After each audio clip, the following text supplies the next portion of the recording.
Hello and welcome to Fresh Face One Shots. My name is Joey. And I'm Jacob. And today we are back with the Uncanny X-Men by Gail Simone. This is issue number 25. This is Where Monsters Dwell, Part 3, the finale of Where Monsters Dwell. Here we go. Also, actually, technically, I guess it might not be, because based on the cover of the upcoming Uncanny Annual, it might be a follow-up to this in a small way. Yes. Annuals. Yeah. Well, I'd also say, if I'm going to be honest, my one complaint is that it kind of feels like there was meant to be a part 4. Like, kinda. The pacing of the first two, it feels this feels like 2 issues were almost smushed into one. Like, maybe. a couple of but ways. also, I mean, maybe that's the reason that there is the annual to expand on Yes. on this as well. Obviously, the annual will be more focused on what the Outliers have been up to. In which case, I'll take more of that. That seems like fun. Yes, please. But it is very. It is also where this issue opens, as we continue with the X Posse, as they are called. We have all of our Outliers as Western gunslingers and fighting off zombies. It's so much fun. I really do enjoy it. And I like the way it begins sort of melding our two big plot lines together throughout this, in Agatha going after Haven House and confronting Mr. St. Junior's. Can I say, I love this line, and it's a line, it bookends this issue of, and they had a secret children, something monsters couldn't know, all those wild young ones, the entire posse, they were all mutants. It's really interesting, because there are hints that things are moving. Agatha Harkness, my beloved. Well, I was definitely reading in Catherine Hahn's voice, and I think that's just appropriate. I mean, as you can only do these days, of course. Yes. Here's the thing. I feel like I could read old Agatha Harkness also in Catherine Hahn's voice. If anyone could play an old lady, it would be Catherine Hahn. Like a voice for all Agathas. But this is great. I like this confrontation. As always, I love Marquez's art. I love the way he draws. Marcus St. Junior's is like, I'll just shoot you, witch lady. Like, it's good shit. We then get we come back to our confrontations between our Uncanny X-Men and our respective monsters. Nightcrawler. I find what interesting is that, like, I think part of our big monster confrontation is this is where the cracks show. Like, this is wrong, because like it's like, wait, Morbius, you can't just light someone and turn them into a vampire. That's not how your vampirism works. Yeah, and he's like, but yes, I can. I have a little vial of things that I can inject in you or whatever. And it's like, there's something, something's not right here, obviously. I like the return of Soderang then, as Gambit is off on his little mission here. Interesting confrontation here. Interesting, this continual growing of Gambit's darker side that we're developing. The fact that the left eye of Agamotto is definitely like changing him, and while he tries to give it back, it doesn't accept being given back. It is this idea. I think part of it is just clearly the addiction never really goes away. There's always the chance for relapse, which is really, really interesting. And I'm very glad we have that synced in the plan, because I'm like, it's not gonna. If it was that easy, that would just be a really poor writing decision. Yeah, especially considering this could have been over in 2 seconds. Yeah, it would have been over in 2 seconds, because like we were really only introduced to a I'm not gonna say full extent, more of an extent of the corruption literally 2 issues ago. It was literally the start of the story. Interesting timeline note. A year has passed since issue 1. Like, yes, very true. Yes, because Soderang is coming back because the deal was after a year, but also once again the left eye cannot be returned, at least at this time. So I'm sure that'll carry interesting implications going forward. Also interesting idea here with when we cut over to Rogue and Logan.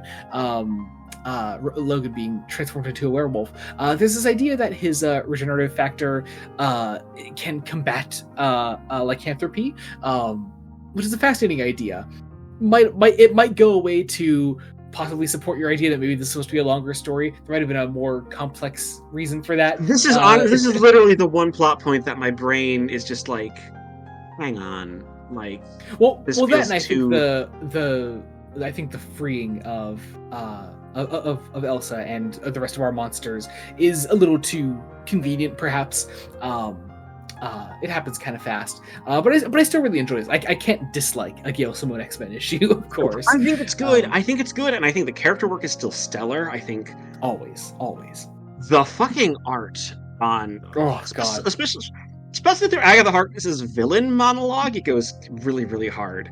And then, yes, we get her whole backstory as to how she's in this position. I like also at that point our powering up of our outliers. I love Calico's full fucking armor and the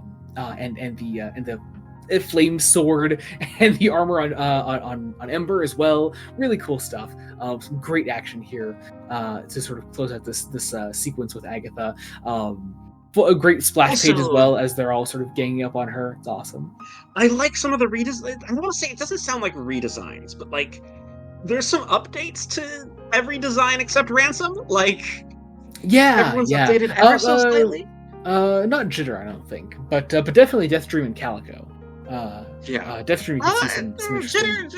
There's some interesting color choices. I think that could just be the coloring of because it's a different penciler, but like there's something slightly different about it. I can't quite put my finger on it.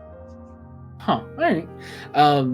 But yes. Then I do like the resolution of this being draining Agatha of her powers, with Rogue sort of giving into that darker side of herself. And Sodarang showing up at the end here. All of our monsters being freed, and killing the fish monster. He didn't. Yes, important. Sodarang throws up the fish monster. It was lovely to see. But there's at least for the main story, because there actually is a backup story as well to this issue, which is very nice. The main story is really interesting. We acknowledge, Frankenstein's monster is intelligent and can speak. Yeah. But I like the little tinge of doubt in Gambit at the end here. I find the very pointed line of the "I'm starving, let's eat," given where the story started for Gambit, and him still sort of struggling with those desires in himself. I'm curious to see where that goes in the future. Let's eat people food. And there's this narration that like he's still got the eye. It's gonna test him, and he's determined to win. But an eye's gonna be a problem. I also do love our next, the most unexpected guests ever in Who's Been Sleeping in My Bed. Going to be interesting to see what the next issue is, because I think this issue comes out. I believe it comes out after the annual.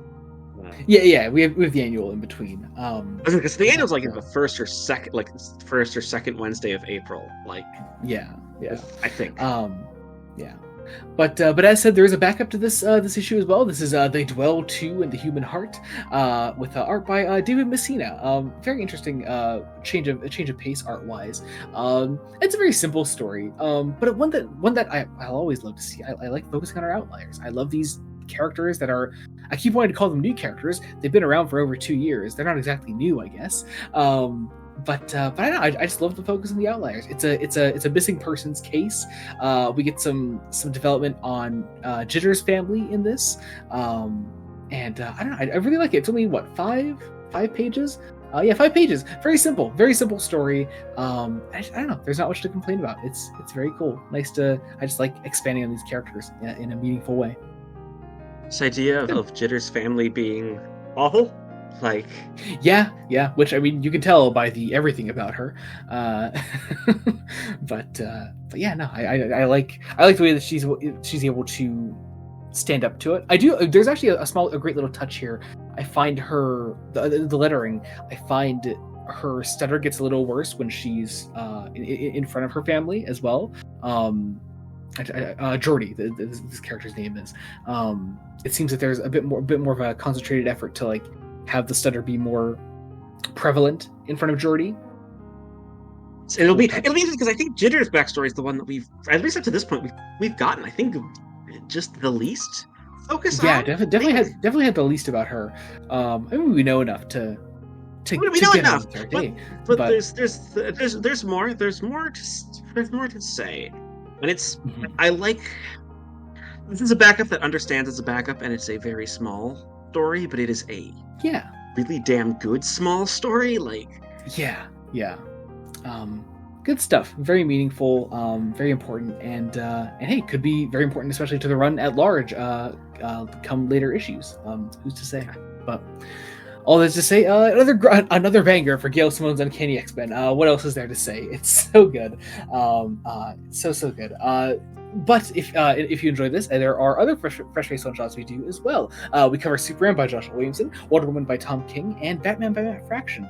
There's also the main podcast, Fresh Face Comics. At the time of this releasing, we have recently put in an episode on Superman Red Sun, and our next episode is World of Flashpoint featuring Batman. We're doing a sort of Elseworlds thing. Again, I know Flashpoint isn't technically Elseworlds, but it counts. It's close enough. It's important to other things we're reading too, so just ignore it for now.